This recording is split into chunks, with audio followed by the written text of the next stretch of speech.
인생은 반전의 역사입니다. 하나님을 모르고 자기 마음대로 살던 사람이 갑자기 변하여 전도자가 되는 경우도 있습니다. 희극인 이 조혜련 집사라는 사람이 바로 그런 케이스인데요. 그는 일본의 창가학회라고 하는 종교를 믿으면서 일본에서도 개그 음원으로 활동을 하다가 이제 이혼을 하게 됩니다. 그 후 그는 재혼한 사람을 만나게 되고 그 남편의 권유로 교회를 출석하게 되는데요. 그는 연예 활동과 공부를 계속하면서 이제 평택대학교 피어슨 신학대학원에서 신학 전공으로 박사 학위를 수료하는 것까지 가게 됩니다. 조혜련 씨가 바뀌게 된 것은 남편의 권유로 교회를 출석하게 되고 하나님을 만난 은혜 때문이었습니다. 오늘 우리는 도망자요, 여행자에서 하나님을 만나 예배자로 바뀌는 인생의 반전의 역사를 쓴 인물에 대해서 말씀을 드리겠는데요. 이 사람뿐만 아니라 우리도 주님을 만날 때 인생의 반전을 이룰 수 있다 하는 겁니다. 리브가는 사랑하는 아들 야곱을 밧단 아람으로 보내기 위해서 또 다른 속임수를 사용합니다. 그녀는 에서가 헷 사람의 딸들과 결혼한 사실을 불평하면서 남편에게 야곱이 헷 사람의 딸들과 결혼을 하게 되면은 자신이 더 이상 견딜 수 없을 것이라고 이야기를 하지요.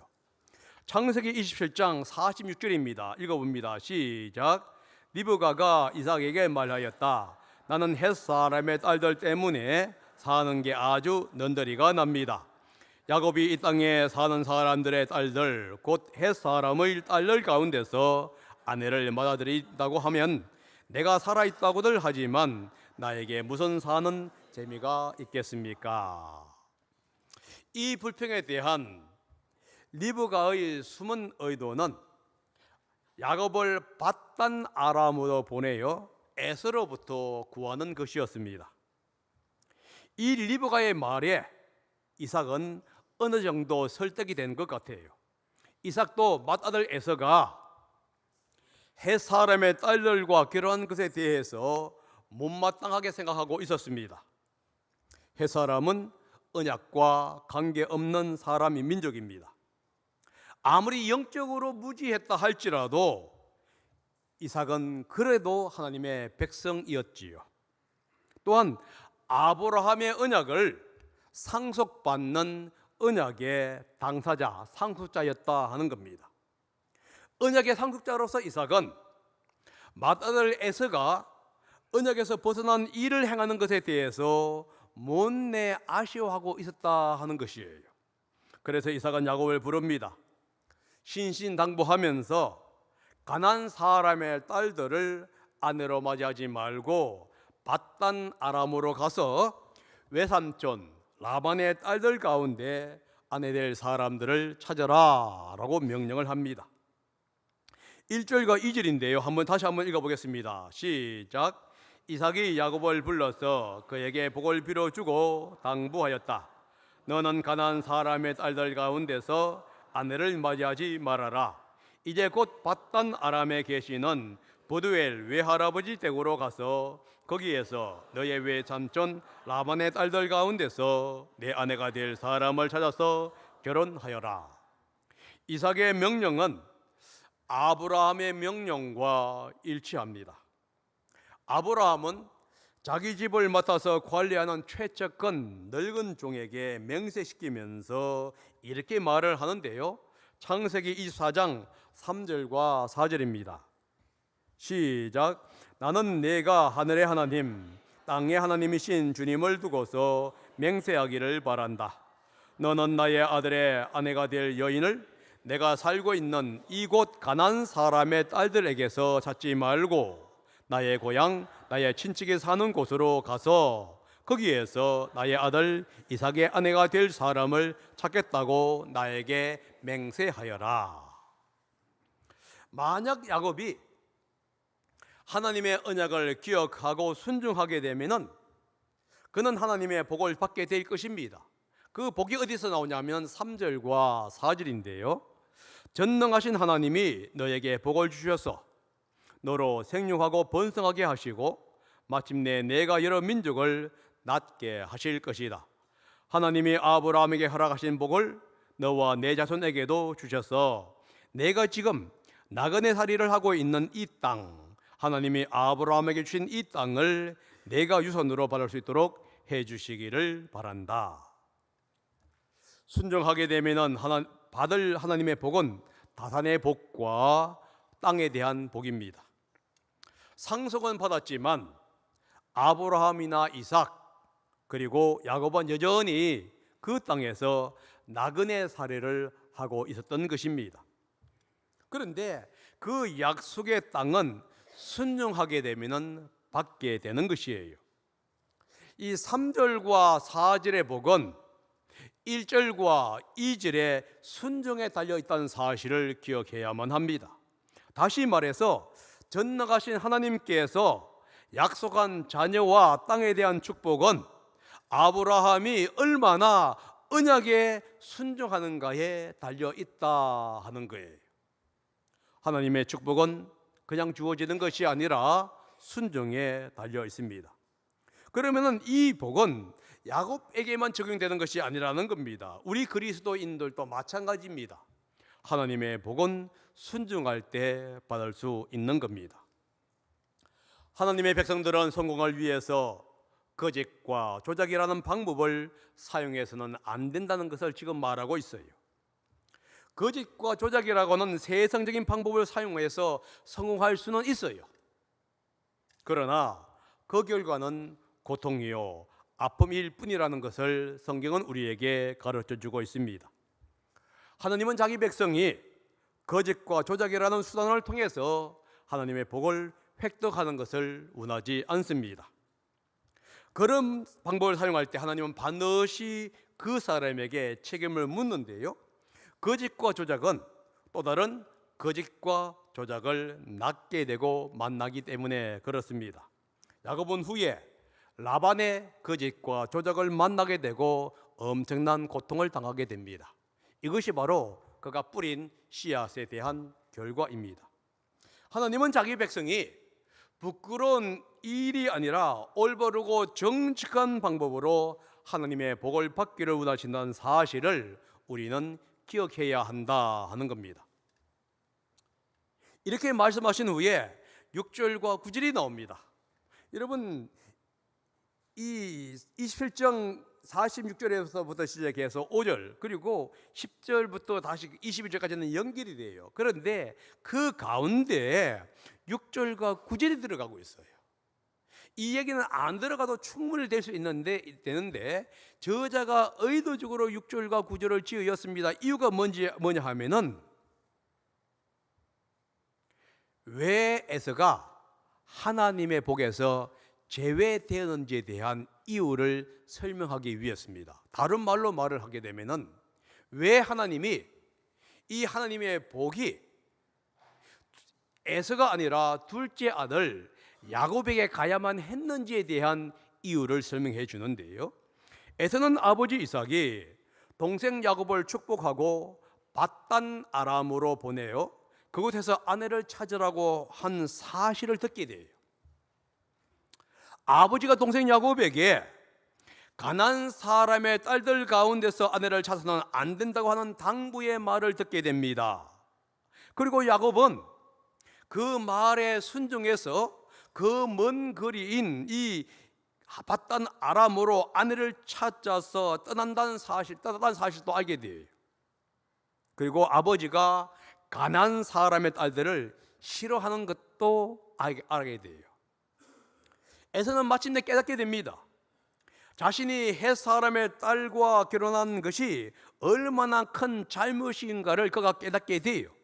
헷 사람의 딸과 결혼이 곧 이삭의 사랑을 얻는 데 실패했다는 것뿐만 아니라 아버지의 마음을 아프게 했다는 사실도 깨닫게 됩니다. 그래서 그 실수를 만회하려고 그는 다른 해결책을 찾고 있어요. 8절과 9절인데요, 한번 읽어봅니다. 시작. 에서는 자기 아버지 이삭이 가나안 사람의 딸들을 싫어한다는 것을 알고 이미 결혼하여 아내가 있는데도 이스마엘에게 가서 그의 딸 마할랏을 또다시 아내로 맞이하였다. 마할랏은 너바요스의 누이이며 아브라함의 소녀이다. 그 해결책은 이스마엘의 딸과 결혼하는 거예요. 이 해결책은 또 다른 악수를 두고 있는 겁니다. 여러분, 이삭과 이스마엘은 그렇게 좋은 관계가 아닙니다. 그런데 그는 아버지의 사랑을 얻는다고 하면서 아버지의 대적자인 이스마엘의 딸을 아내로 취하는 악수를 범하고 있는 거예요. 6절에서 9절은 왜 에서가 하나님의 축복에서 제외되었는지를 지금 설명하고 있는 것이지요. 에서는 맏아들이에요. 그는 장자입니다. 하나님의 축복을 가질 수 있는 자리에 있던 사람이에요. 하지만 그는 장자권을 팔았을 뿐만 아니라 결혼하지 말아야 할 사람과 결혼하게 되었다 하는 거예요. 그 결과 그는 축복의 자리에서 제외되는 안타까운 일을 맞이하게 된 것입니다. 만약 그가 자신의 생각이 아닌 아버지의 뜻을 이해하고 행동했다면 얼마나 좋았을까요? 그러나 에서는 아버지의 뜻과는 관계없이 자신이 옳다고 생각하는 일에 행동으로 옮깁니다. 그 행동은 그가 얼마나 영적으로 무지했는가를 보여주고 있는 하나의 좋은 케이스가 되었다 하는 것이지요. 그리고 그의 행동은 그가 어떤 사람인가를 보여줄 뿐만이 아니라 왜 하나님의 축복에서 제외되었는지를 보여주는 좋은 하나의 신뢰로 남게 되었다 하는 겁니다. 이렇게 말을 한 후에 이제 저자는 다시 야곱으로 돌아갑니다. 야곱은 브엘세바를 떠나 하란으로 발걸음을 옮기게 됩니다. 브엘세바는 자신을 죽이려고 했던 에서가 살고 있는 장소예요. 하란은 거짓과 속임수를 사용해서 이 야곱을 속이려고 하는 라반이 기다리고 있는 장소입니다. 지금 야곱은 어느 곳에서도 안정을 찾을 수가 없어요. 그가 떠난 곳과 가는 곳은 그에게 안전을 제공할 수 있는 곳은 아니라는 것을 지금 성경은 우리에게 가르쳐주고 있다 하는 것이지요. 하나님의 축복을 획득한 야곱의 신세 치고는 참으로 처량하기 거지없는 사람이 되어 있는 거예요. 이것이 바로 잘못된 방법, 이 세상적인 방법으로 하나님의 축복을 획득하고자 한 사람에게 주어지는 모습이다 하는 것을 기억해야만 합니다. 야곱은 전형적인 도망자요 여행자였다 하는 것이지요. 어디에서도 장자권을 획득하고 하나님의 축복을 획득한 자의 모습은 보이지 않습니다. 오히려 조망자요 하란으로 가다가 한 곳에 잠을 청하는 외로운 나그네의 모습만이 그에게 남아 있습니다. 11절이죠. 한번 읽어보겠습니다. 시작. 어떤 곳에 이르렀을 때에 해가 저물었으므로 거기에서 하룻밤을 지내게 되었다. 그는 돌 하나를 주어서 베개로 삼고 거기에 누워서 자다가. 여러분, 11절이 지금 야곱이 어떤 상태에 있는지를 설명해 주고 있어요. 특별히 여러분, 어떤 곳, 해가 저물었다, 돌 하나 하는 용어가 지금 야곱의 상태를 설명하고 있어요. 야곱은 여행 중에 머무르게 된 것이 뭐냐? 이름이 없는 장소였다는 거예요. 그래서 어떤 곳이라고 얘기해요. 그가 여행길에 밝은 새벽이나 밝은 낮이 아니라 오직 어두운 밤만 있다는 것을 가르쳐서 지금 뭐냐면 밤에 배가 저물었으므로 하는 표현 속에서 그의 지금 영적 상태를 설명하고 있습니다. 그는 평범한 돌, 이름 없는 돌을 줍습니다. 그리고 그것을 베개로 삼고 있어요. 그러니까 이름 없는 장소, 어두움, 이름 없는 돌, 이 모든 것이 뭐냐? 지금 야곱의 상태를 지금 고스란히 설명하고 있는 거예요. 어떤 것 하나 밝은 색이 없습니다. 다 어둠칙칙한 내용으로 구성이 되어 있어요. 여러분, 우리의 모습이 만약에 이런 모습이라면 우리는 우리의 삶을 한번 돌이켜볼 필요가 있다 하는 것이지요. 하나님의 백성이면서 세상적인 사고를 가진 야곱은 도망자요 여행자였습니다. 그런 야곱이 하나님을 예배하는 예배자로 바뀌게 됩니다. 어떤 계기로 도망자에서 예배자로 바뀌게 되었을까요? 하나님의 은혜, 하나님의 개입을 경험했기 때문에 그렇다 하는 겁니다. 여러분, 12절에서 15절이 바로 그 사실을 이야기합니다. 한번 읽어봅니다. 시작. 꿈을 꾸었다. 그가 보니 땅에 청개가 있고 그 꼭대기가 하늘에 닿아 있고 하나님의 천사들이 그 청개를 오르락 내리락 하고 있었다. 주님께서 그 청개 위에 서서 말씀하셨다. 나는 주 너의 너의 할아버지 아브라함을 보살펴준 하나님이요 너의 아버지 이삭을 보살펴준 하나님이다. 내가 지금 누워있는 이 땅을 내가 너와 너의 자손에게 주겠다. 너의 자손이 땅의 티끌처럼 많아질 것이며 동서남북 사방으로 퍼질 것이다. 이 땅 위의 모든 백성이 너와 너의 자손 덕에 복을 받게 될 것이다. 내가 너와 함께 있어서 내가 어디로 가든지 너를 지켜주며 내가 너를 다시 이 땅으로 돌아오게 하겠다. 내가 너에게 약속한 것을 다 이루기까지 내가 너를 떠나지 않겠다. 야곱은 자신의 평범함 속에 개입하시는 하나님을 만나게 됩니다. 이름 없는 장소, 이름 없는 돌을 베개로 삼고 어둠칙칙한 밤을 잠을 잘 때에 야곱은 꿈속에서 자신을 만나러 오시는 그 하나님을 대면하게 되는 것이에요. 꿈에 야곱이 본 것은 세 가지입니다. 첫째, 그는 땅과 하늘을 연결시켜주는 계단 모양의 사다리를 보았어요. 두 번째, 그 사다리를 오르락 내리락 하고 있었던 하나님의 천사를 그가 봅니다. 세 번째, 야곱은 사다리 맨 마지막에 계시는 우리 주님을 보게 되지요. 이런 내용입니다. 야곱은 땅에 있었고 하나님은 하늘에 계셔요. 그런데 야곱과 하나님을 연결하고 있는 것은 계단 모양의 사다리였고요, 그리고 그 위에 오르락 내리락 하고 있는 천사였다 하는 거예요. 이 환상은 하나님이 천사를 통해서 도망자 야곱의 상황을 듣고 계신다는 것을 우리에게 말씀하고 있는 거예요. 야곱을 지켜보면서 보호하고 지켜주고 있는 모습이지요.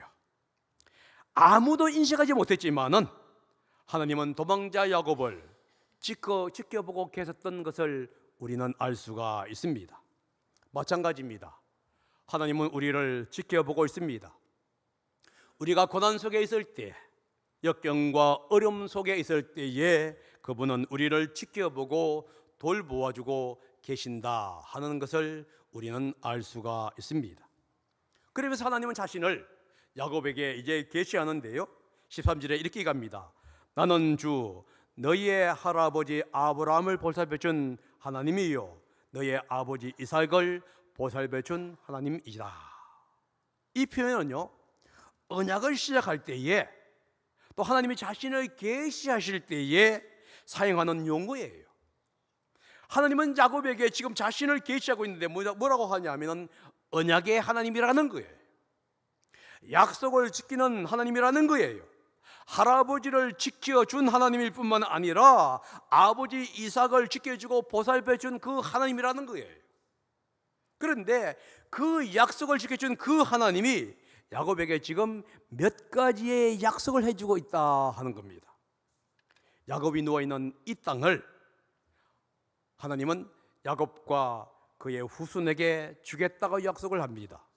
여러분, 지금 결혼하고자 떠나고 있어요. 아내를 찾는 것도 아니고 아내를 찾고자 떠나고 있는 야곱에게 하나님이 뭐라고 하고 있냐면은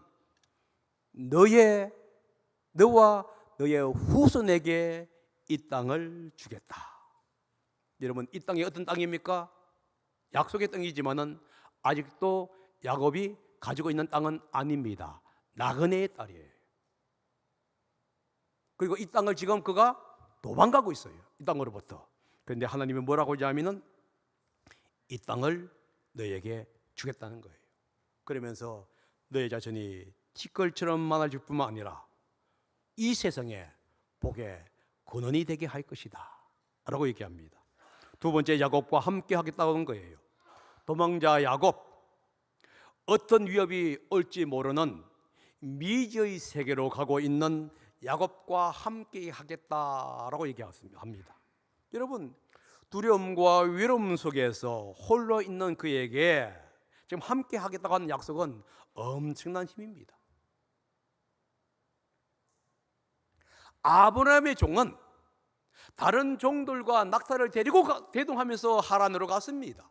그런데 야곱은 다른 종들과 간 것이 아니에요. 혼자 가는 겁니다. 외로운 길이에요.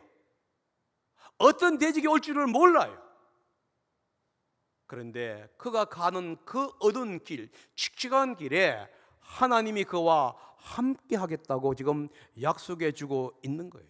그러면서 야곱이 어느 곳에 가든지 간에 어디에 체류하든지 간에 항상 하나님께서 그와 함께 하시겠다는 거예요. 여러분, 이게 얼마나 큰 축복인가요?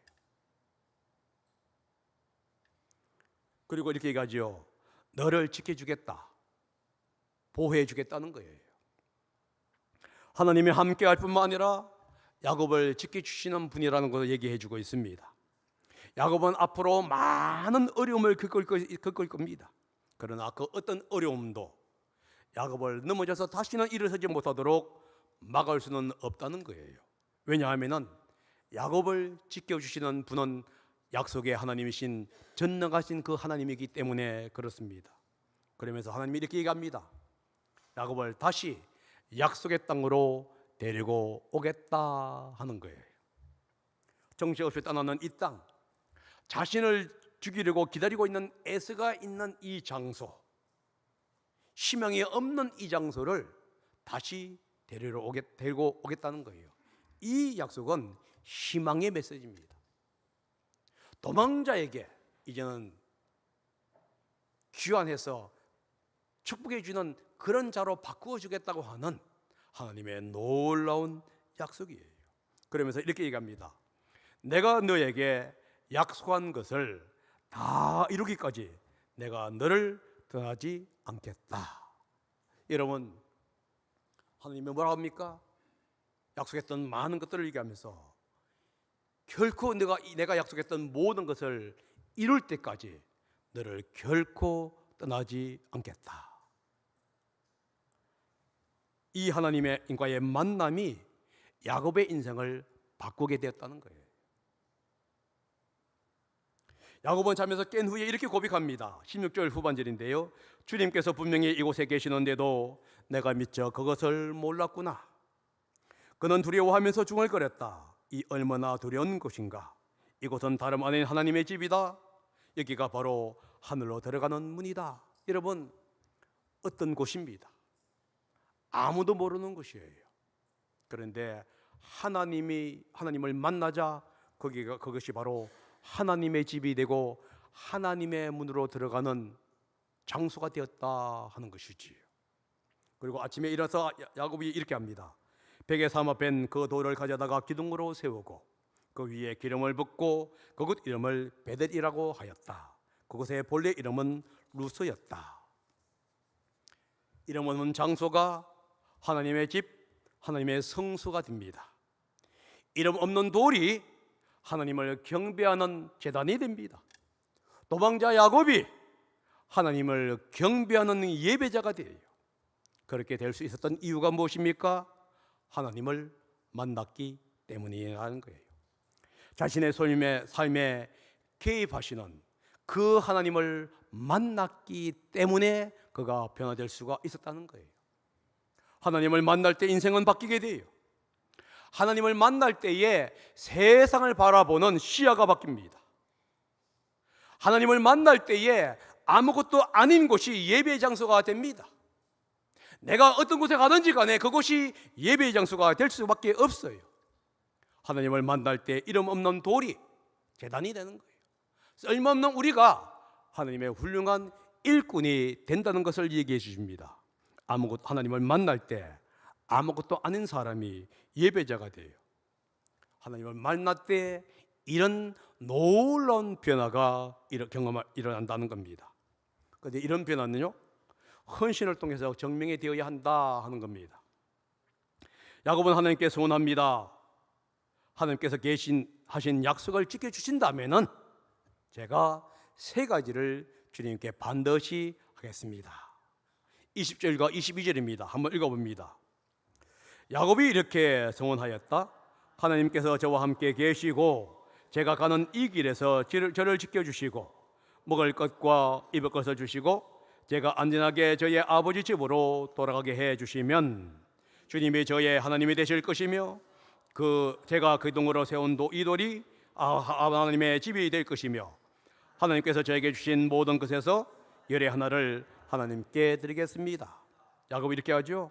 주님께서 함께 하시고 지켜주시고 보호해 주시고 저를 돌아오게 해 주신다면은 제가 세 가지를 하겠습니다. 첫째는 뭐죠? 하나님이 나의 하나님이 될 겁니다. 두 번째는요, 이름 없는 돌이 하나님의 집이 될 것이고 하나님이 주신 모든 것에서 내가 11조를 드리겠습니다 라고 약속하지요. 여러분, 하나님을 경험하게 되면요, 하나님은 나의 하나님이 됩니다. 나의 주님이 되시는 거예요. 주님이 나의 하나님이 나의 주님이 되시면 나는 예배자로 바뀌게 되고요, 예배자가 되게 되면은 하나님께 주시는 모든 것을 다시 하나님께 돌려드리는 11조를 들 수 있다 하는 것이지요. 여기서 11조는 뭐죠? 하나님의 은혜와 감사에 대한 헌신의 표현이다, 완성이다, 이렇게 얘기합니다. 여러분, 이렇게 변할 수 있었던 이유가 무엇이지요? 딱 하나입니다. 그가 베들에서 하나님을 만났기 때문에. 바단 아람으로 여행은요, 순전히 인간적인 목적 때문이었어요. 형 에서의 위협으로부터 피하고자 함이었습니다. 그리고 또 다른 것이 있다고 한다면 아내를 얻고자 함이었어요. 그런데 하나님을 만나자 야곱은 인생의 목적이 바뀌게 돼요. 더 이상 아내나 해피형이 아니었습니다. 하나님의 약속을 간직한 예배자로서 그는 하란을 향해서 나아갑니다. 감사하고 헌신하는 자로서 그는 비로소 하란으로 나아가게 되었다 하는 거예요. 여러분, 하나님을 만날 때 우리 인생의 목표가 바뀌어지게 되어요. 진정한 그분을 만나게 되면은 우리가 살아가는 인생의 목적, 삶의 목적, 가정의 목적이 바뀌게 된다는 사실을 우리 성경이 우리에게 가르쳐주고 있다고 하는 거예요. 한번 돌이켜 보아야 합니다. 나의 인생의 목적이 무엇인가? 내가 이 세상 사람들이 추구하고 있는 그 목적을 향해서 가고 있는지, 아니면은 예수 안에서 새로운 목적을 향해서 달려가고 있는지를 한번 생각해 볼 필요가 있다 하는 것이지요.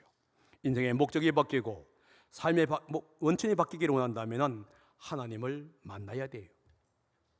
예수 믿지 않는 사람은 먼저 예수님을 믿어야 합니다. 그러나 예수 믿는 사람은요, 매일 말씀과 기도 그리고 하나님과 함께하는 삶을 통해서 하나님을 만나야 한다 하는 거예요. 여러분, 일주일에 3번 정도 성경 한 장과 3분 기도로 주님을 만나고 싶습니다 라고 여러분 기도하시기 바랍니다. 그렇게 주님을 앞에 기도하고 만날 때요, 여러분의 인생의 목적이 바뀌게 됩니다. 살아가는 목적이 무엇인지를 알게 되고요, 그 속에서 하나님이 주시는 놀라운 축복을 받게 돼요. 그러면서 여러분 기도했다면요, 그 다음에 해야 할 일이 있습니다. 여러분의 눈과 귀, 마음을 이제 오픈시켜야 돼요.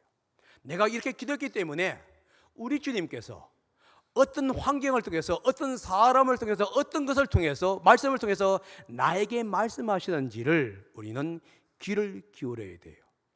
기도한 후에 그냥 갈 것이 아니라 기도했기 때문에 주님이 분명히 나를 만나 주실 것이라는 것을 확신하고, 과연 나의 삶의 현장 속에서 무엇을 통해서 주님이 나를 만났는지를 세밀하게 관심 가질 때에 하나님이 여러분에게 접근하는 그 모습을 여러분들은 발견할 수 있게 될 것이에요. 그럴 때 여러분들은 놀라운 인생의 변화를 경험하게 될 줄 믿습니다. 기도하겠습니다. 사랑의